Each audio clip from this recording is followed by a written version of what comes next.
काफी सारे लोग इस बात से घबरा रहे हैं कि आया हमें टैक्स ये अदा करने चाहिए या फिर हम जो है छुप जाएं, टैक्स अदा ना करें। तो कहीं ऐसा तो नहीं होगा कि हम अपनी बैंक के अंदर जो अमाउंट रखेंगे बैंक हमारी इंफॉर्मेशन एफबीआर को दे देगा। मतलब इस तरह के काफी सारे सवाल जो है हमारे जहनों में घूम रहे हैं। कितनी अमाउंट जो है हम अपने बैंक के अकाउंट में रखेंगे तो बैंक हमारी इंफॉर्मेशन जो है एफबीआर को नहीं भेजेगा। अस्सलाम वालेकुम दोस्तों, जैसा कि आप जानते हैं कि सितंबर के महीने से एफबीआर को जो है जोरों शोर है। काफी सारे लोग इस बात से घबरा रहे हैं कि आया हमें टैक्स ये अदा करने चाहिए या फिर हम जो है छुप जाएं, टैक्स अदा ना करें। तो कहीं ऐसा तो नहीं होगा कि हम अपनी बैंक के अंदर जो अमाउंट रखेंगे बैंक हमारी इंफॉर्मेशन एफबीआर को दे देगा। मतलब इस तरह के काफी सारे सवाल जो है हमारे जहनों में घूम रहे हैं। तो दोस्तों आज की इस वीडियो में मैं आपको ये गाइड करूंगा कि कितनी रकम अगर कि आपके बैंक अकाउंट में होगी, कितनी अमाउंट आपके बैंक में होगी तो बैंक आपका जो है आपकी इंफॉर्मेशन एफबीआर को नहीं भेजेगा। दोस्तों इस हवाले से मैं बड़े ही डिटेल से आप लोगों के साथ जो है डिस्कस करने जा रहा हूं। वीडियो को आप लोगों ने जो है मुकम्मल देखना है। जी तो दोस्तों मैं हूं आकिब बलोच और आप देख रहे हैं मेरा YouTube channel Aqib Baloch. Channel पर नए हैं तो चैनल को जरूर सब्सक्राइब कर लें और वीडियो को लाइक एंड शेयर भी जरूर कर लीजिएगा। आते हैं दोस्तों अपने टॉपिक की तरफ, हम कि कितनी अमाउंट जो है हम अपने बैंक के अकाउंट में रखेंगे तो बैंक हमारी इंफॉर्मेशन जो है एफबीआर को नहीं भेजेगा। इस हवाले से दोस्तों कुछ पॉइंट्स हैं वही मैं आप लोगों के साथ डिस्कस करने जा रहा हूं। सबसे पहला पॉइंट तो ये है दोस्तों, अगर के आप लोगों का डिपॉजिट की अमाउंट यानी एक महीने की डिपॉजिट अमाउंट 10 मिलियन से कम बनती है तो कोई इंफॉर्मेशन आपकी जो है एफबीआर को नहीं भेजी जाएगी बैंक की तरफ से। और इसके अलावा विड्रॉ की अमाउंट आप लोगों की एक महीने के अंदर अगर के 1 मिलियन से एक्सीड करती है तो आप लोगों की इंफॉर्मेशन जो है वो एफबीआर की तरफ भेज दी जाएगी। अगर कि 1 मिलियन से कम बनती है विड्रॉ की अमाउंट तो आप लोगों की बैंक की इंफॉर्मेशन जो है एफबीआर की तरफ नहीं जाएगी। दोस्तों 10 मिलियन से मुराद 10 मिलियन है दोस्तों। अगर कि 10 मिलियन की अमाउंट आप लोग जो है जमा करवाते हैं अपने अकाउंट के अंदर या फिर इससे ज्यादा की अमाउंट जमा करवाते हो तो आप लोगों की इंफॉर्मेशन जो है टोटली एफबीआर की तरफ भेज दी जाएगी। और इसके अलावा 1 मिलियन यानी कि 10 लाख की अमाउंट अगर कि आप एक ही महीने के अंदर निकलवाते हो बैंक के अकाउंट से या फिर इससे भी ज्यादा अमाउंट निकलवाते हो तो दोस्तों फिर भी आपकी जो है इंफॉर्मेशन टोटली एफबीआर की तरफ भेज दी जाएगी। और इसके अलावा एक और पॉइंट भी है, मैं आप लोगों के साथ डिस्कस कर लेता हूं। एक और पॉइंट ये है मेरे भाई, 2 लाख का क्रेडिट कार्ड अगर कि आप यूज करते हो, 2 लाख या इससे ज्यादा का क्रेडिट कार्ड यूज करते हो, ये मैं डेबिट कार्ड की बात नहीं कर रहा दोस्तों बल्कि क्रेडिट कार्ड की बात कर रहा हूं। यानी कि अगर कि आप 2 लाख से ज्यादा एक्सीड करते हो, अपने क्रेडिट कार्ड यूज करते हो तो आपकी इंफॉर्मेशन जो है टोटली एफबीआर की तरफ भेज दी जाएगी और एफबीआर की तरफ से फिर आप लोगों को नोटिस आ जाएगा। नोटिस आने के बाद आप लोगों को घबराने की जरूरत नहीं है। कोई नोटिस का मतलब ये हरगिज नहीं होगा कि वो आपको चोर डिक्लेयर कर रहे हैं या आप लोगों को जो है इलीगल तस्वुर कर रहे हैं एफबीआर वाले। नहीं दोस्तों, ऐसा हरगिज नहीं होने वाला।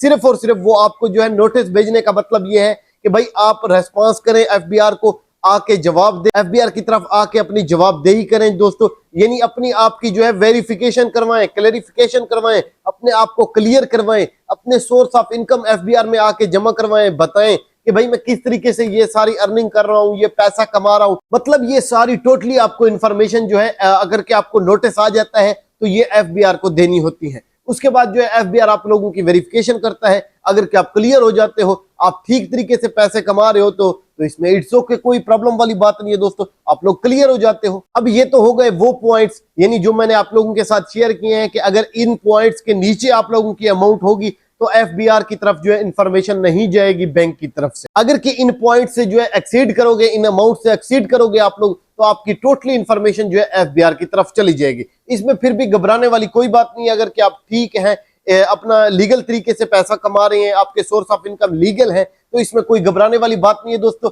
कोई परेशानी वाली बात नहीं है। तो दोस्तों ये इंफॉर्मेशन तो टोटली मैंने उन लोगों के हवाले से दी है कि जिनकी इतनी ज्यादा अमाउंट होगी जो अपने अमाउंट अकाउंट के अंदर जमा करवाएंगे बैंक अकाउंट के अंदर।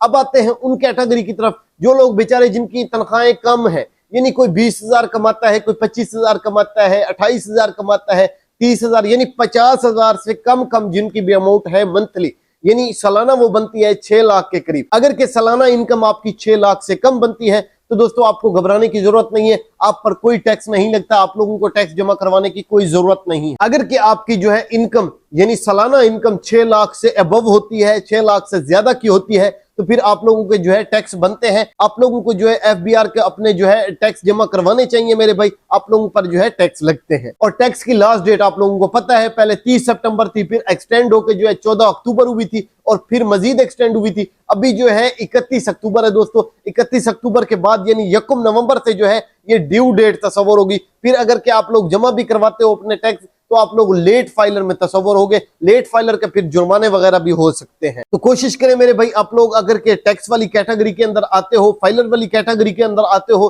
तो आप लोग जो है टाइमली अपने टैक्स जमा करवा दें। बाकी इसके अलावा एक और बात भी क्लियर करता जो पहले भी ऑलरेडी वीडियोस में मैं आपको बता चुका हूं। यानी कुछ दोस्त मुझे मैसेजेस कर रहे थे कि भाई हमारी 20,000 तनख्वाह है, 25,000 तनख्वाह है, 40,000 तनख्वाह है।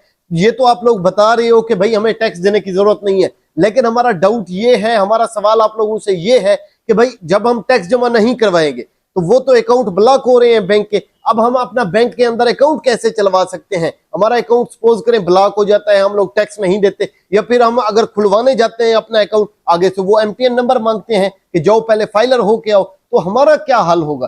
तो दोस्तों ये जो 5-7 दिन पहले प्रेस कॉन्फ्रेंस हुई थी उसके अंदर FBR के चेयरमैन ने ये सारे डाउट क्लियर कर दिए थे। टोटली इंफॉर्मेशन जो है आप लोगों को गाइड कर दी थी। मैं आप लोगों को जो है विजात से समझा देता हूं। वो ये था मेरे भाई, अब बैंक के अकाउंट जो होते थे पहले 2 तरह के थे, करंट अकाउंट हो गया, म्यूचुअल फंड्स वाला अकाउंट हो गया। ठीक हो गया जी, इन पर तो पाबंदी लगने जा रही है। अब ये जिनकी तनख्वाहें कम है, यानी 6 लाख से सालाना कम कमाते हैं, उनके लिए जो है एक तीसरी कैटेगरी का बैंक अकाउंट बनने जा रहा है। उसके अंदर वो जो है अपने पैसे रखवाएंगे, उनका कोई टैक्स भी नहीं होगा, वो आजाद होंगे टैक्स से। सिर्फ वो लोग होंगे जिनकी तनख्वाहें जो है सालाना 6 लाख से कम बनती हैं। ठीक है, महाना उनकी 20-25 हजार, 30 हजार, 40 हजार के करीब तनख्वाह होगी। वो जो है इस तीसरी कैटेगरी के बैंक के अकाउंट के अंदर अपना खाता रखेंगे, अपने पैसे जमा करवा सकते हैं। और इसके अलावा साथ में माजूर अफराद भी इसी कैटेगरी के अंदर आएंगे दोस्तों। अब तक के लिए FBR के हवाले से ये टोटली इंफॉर्मेशन थी दोस्तों, जो कोशिश की है कि मैंने डिटेल के साथ आप लोगों के साथ शेयर की दोस्तों। इसके अलावा भी अगर आप लोगों के जहन में कोई सवाल इस तरह का आ रहा है तो आप लोग कमेंट सेक्शन में मुझसे जरूर पूछ सकते हैं दोस्तों। अब तक के लिए इतना ही। उम्मीद करता हूं कि मेरी ये आज की वीडियो आपको अच्छी लगी होगी। कमेंट सेक्शन में जरूर बताइएगा कि मेरी आज की वीडियो आपको कैसी लगी। वीडियो अच्छी लगी तो लाइक जरूर कीजिएगा और अपने दोस्तों के साथ भी शेयर कीजिएगा। अपना ढेर सारा ख्याल रखिएगा और दुआ में याद रखिएगा। जिंदगी रही तो मिलते हैं इंशाल्लाह नेक्स्ट वीडियो में। Thank you so much. Allah Hafiz.